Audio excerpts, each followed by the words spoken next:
শ্বেতরোগ কখনো ভালো হয় না? না, কথাটি সম্পূর্ণ সঠিক নয়। শ্বেতরোগ বা ভিটিলিগো একটি অটোইমিউন ডিসঅর্ডার, যা একটি দীর্ঘমেয়াদী চর্মরোগ। সঠিক চিকিৎসায় শ্বেতরোগ ভালো হয়। শ্বেতরোগ বা ভিটিলিগোর সাথে আরও কিছু অটোইমিউন ডিসঅর্ডার অ্যাসোসিয়েটেড থাকতে পারে।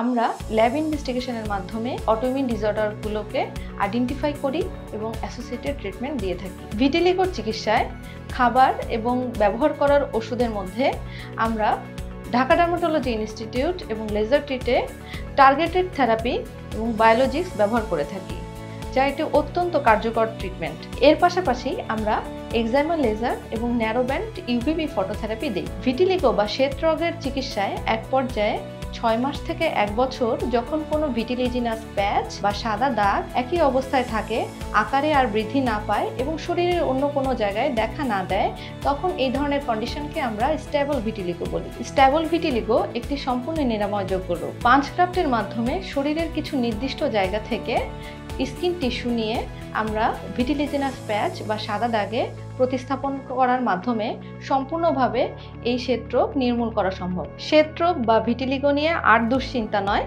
সঠিক চিকিৎসায় শ্বেতরোগ ভালো হয়। সবাই সুস্থ থাকবেন, ভালো থাকবেন। ধন্যবাদ।